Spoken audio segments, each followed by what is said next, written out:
Breaking news. Abasibe ab'ekibiina ekya National Unity Platform ba political prisoners kooti egaanya okubeera ng'ebawa bail.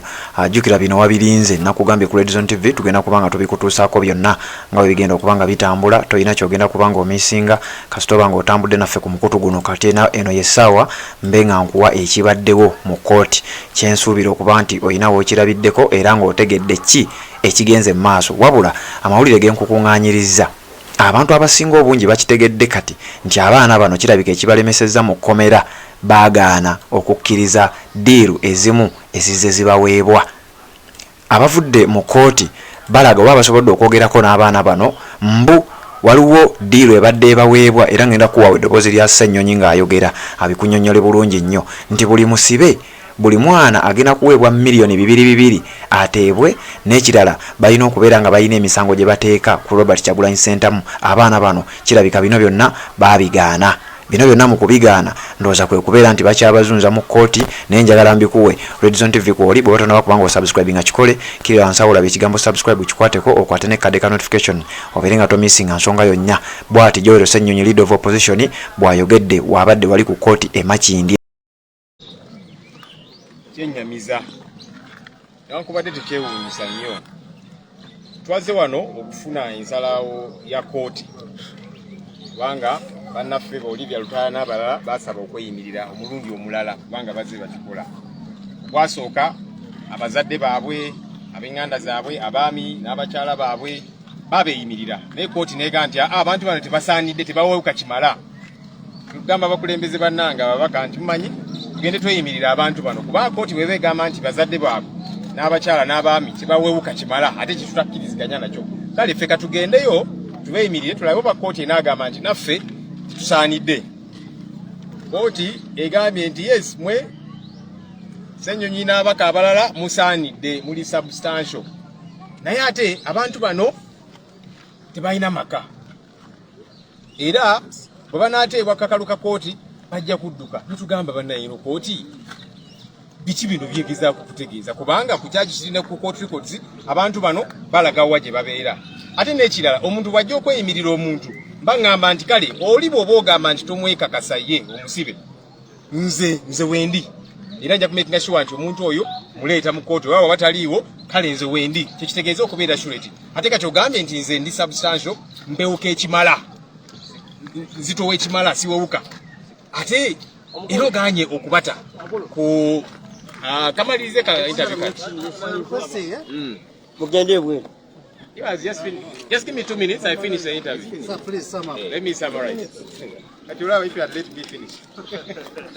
So, mbadde ngamba nti kikyamu kooti okugamba nti fe abanga mulira eri baminisita baani bagamba nti kakati abantu bano tuteese ne gavumenti naki batubuliddeko nti waliwo ofiisi omu w'amagye era abadde mu kooti bamuyita Nakwesi abadde abatuukirira eyo makomera kakati mukkirize omusango guno bajja bawa milioni 200 buli omu bajja muwa buli omu ennyumba n'ebirala kikulaga nti bagezaako okukola ekisoboka kyonna okulumiriza abantu bano ku bisango bye bataakola era nabo bagambye bano abasibe nti tugenda kukkiriza misango gino kubanga twazza musango gwonna balaze obutali mumativu ate bazze kuba migo mizibu nnyo ate nga n'abakuba be bamu kwaba batuukirira nti mukkirize emisango gino kyetutakkiriziganya nakyo. Emiranga egibadde mu kooti munda omwo bakubye abasibe saanya n'abalala kubanga babadde babuuza omulamuzi nti naye kakati lwaki mugamba nti kati omusango gugenda tambula speed emyaka gibadde 3 tegitandikanga lwaki temututaka kaluka kooti bamugwiridde ne bamukuba bibatuuni naki babiri bafentinze kwegamba olabira ddala nti bakozesa amaanyi agateetaagisa ku bantu bano waba bogamba nti olina obujulizi obubalumiriza lwaki omusango tegutandika. We came to court today to receive a bail ruling for Olivia Lutaya and several others who were locked up on politically motivated charges. Previously, they applied for bail and court rejected.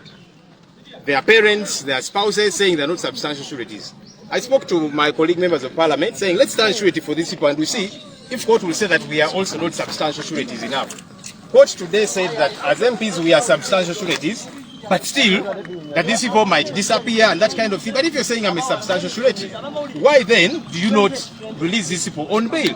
So clearly all of this is politically motivated. That's why we are some ministers trying to negotiate, are saying let them accept and so on. There's an officer, UPDF officer called Nakwesi, who has been approaching them saying accept that you committed these offences, you'll be given 200 million shillings, houses and so on, land, and they're saying no because they did not commit these offences. And we are insisting, if you're saying there is some evidence, why haven't you availed it 3+ years? Why don't you avail this evidence if it does exist at all? Clearly this is political persecution and will not stop until these people are free.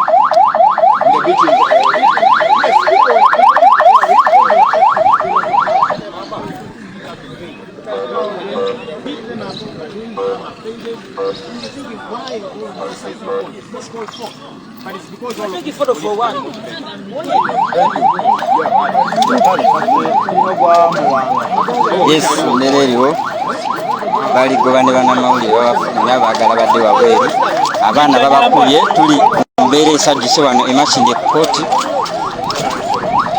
embeera yasajjuse dda tuli ku kooti naye abaana babakubye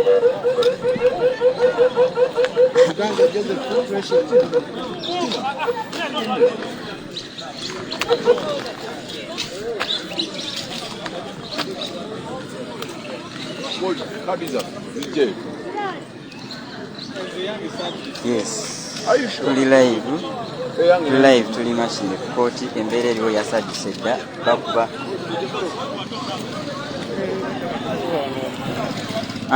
eyo embeera gye mulaba tuli mashini ku kooti abaana babatandiseko ddo bakuba ababadde mu abasibe baleese kati babalemeddeko bagamba tebavaawo either bavaawo nga bafunira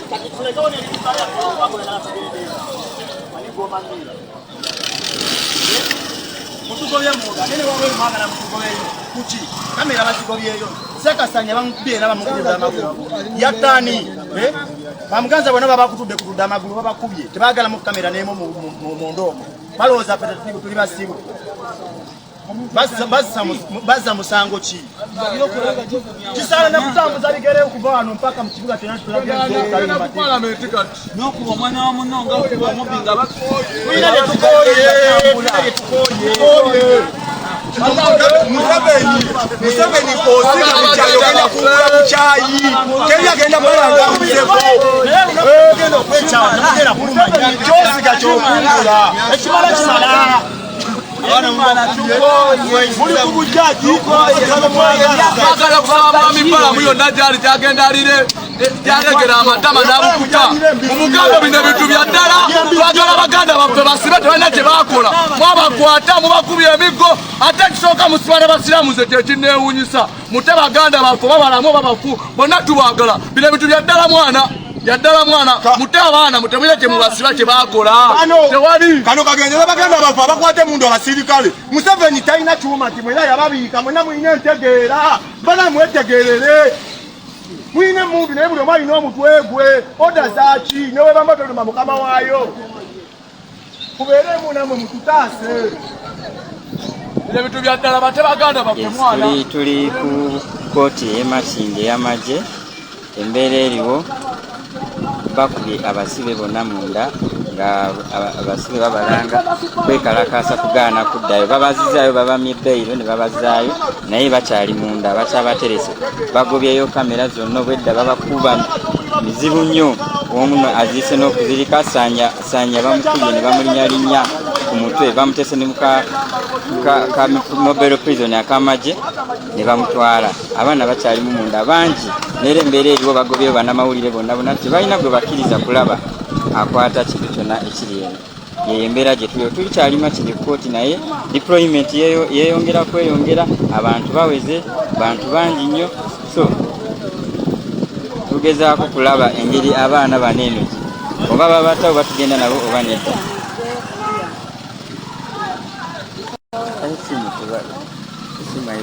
bayinza okuntwalagana bagenda kutwalagana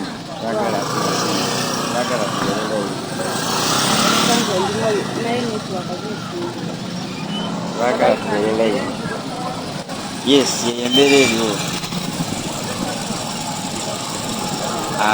bali kugobawo abantu bongedde deployment tukyali kooti makindi abaana abakubidde eddala emigga egiwererako bazise n'okuzira kati batandise kugobawo bannamawulire bekalakasa.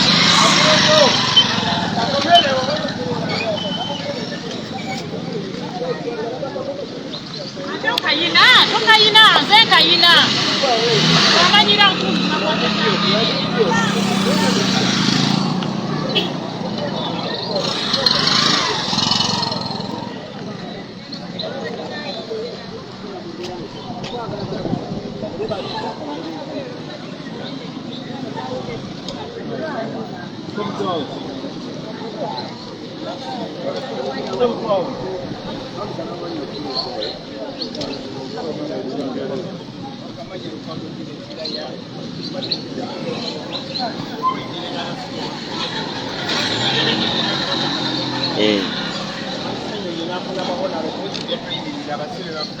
Nyanyifortunate tugeze okujjano babakubye bukubigo babamye bbeero therefore tusaba bwe mba mwagala okusiba abantu abo mubasalire okusinga okuba banyaabunya kuba omwana abonaabona abanga afudde tubegayirire tebalina musango mubawadde bribe ya miliyoni 2 mubakize Kyagulanyi kyemisango bagiza tusaba mbata abasiba abo tubegayirire abakiriza mbeera eno kubanga bakwata baganda baffe tusirike guno omulanga njawo okubira buli na Uganda yenna eby'emirembe biba biganye naye tugenda ku applying a peaceful demonstration abaana babasiba emyaka 3 buli kimu tugezezaako kukikola tebalina bujulizi mbadde mu kooti ne bababuza obujulizi buluddawa omujulizi gwe baleese bamukokiize bukokiizi n'ebyokweraga tabimanyi so tetugenda kubanga tubeeramu eno embeera tugenda alengira ekiddako wekiba kyetagisa kwekalakasa okw'emirembe tugenda kukukola paka abaganda baffe nga babatadde naye kimala era nkola bannayuganda mwenna musitukire wamu tulwanyire baganda baffe. Ekibaddewo olunaku olwaleero ffe tubaddeyo munda mu kooti naye abasibe babuuseeyo Sanya, Machete n'abalala nga bagamba tukooye okubeera wano tetulina misango era ne beebuuza lwaki temukkiriza na bannamawulire kubeera nga bayingira mu kooti. Mu kaseera kano tulaba nti baganda baffe bamaze emyaka 3 mu kkomera nga bakaaba nga balaajana basabye omulamuzi omukulu okulaba nti abata era embeera eno bakubye Sanya abasajja bakubye Sanya natuka ku mbeera nagamba munzitire wano bwe babanga baganda baffe batusende ku mbeera egamba mututtire wano kiraga nti obwenkanya tebuliwo. Kye tusaba kooti y'amagye okulaba nti bannaffe abakwatibwa aba National Unity Platform bateebwa era bakyogedde bulungi nti bwe bakedde ku makya bagamba mukkirize miliyoni 2 tugenda bawa amayumba mulumirize Robert Kyagulanyi Ssentamu gy'emisango gino gye yagibatuma. So bannayuganda mwena kye tubasaba kwe kulaba nga mwebeereramu.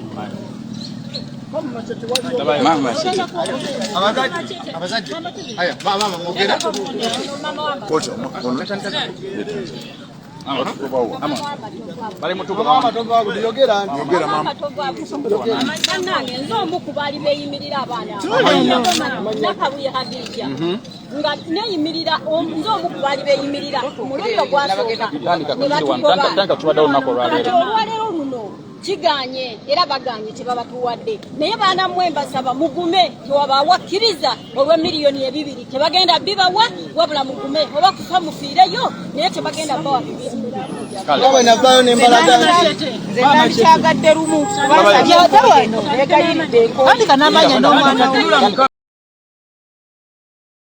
Yes, embeera yebadde ku kooti e Makindye. Abo bamu ku bazadde b'abantu bana abali mu kkomera abasibe agwali ku Red Zone TV kyenjagala okubanga nkuwa anga bw'obiwulidde Sanya n'abalala bavuddeyo ne beekandagga ne babuuza bannange lwaki mutukuba ki ekigenda mu maaso temukkiriza bannamawulire. Jjukira navuddeyo ne nkutegeeza bannamawulire bagaanibwa okubeera nga bayingira ate nga tewali nsonga eri nnambulukufu gye bannyonnyola. So ebyo byonna byonna bibadde ku kooti e Makindye. Joel Ssenyonyi leader of opposition abaddewo era bagenze okulaba nga basala amagezi ekiddako. Kati nno wano Balamu Balugahara n'erinnya lyewe lijjidde nti y'omu ku bantu abadde bagamba mutuwe lisiti y'abaana bano tugenda kubata.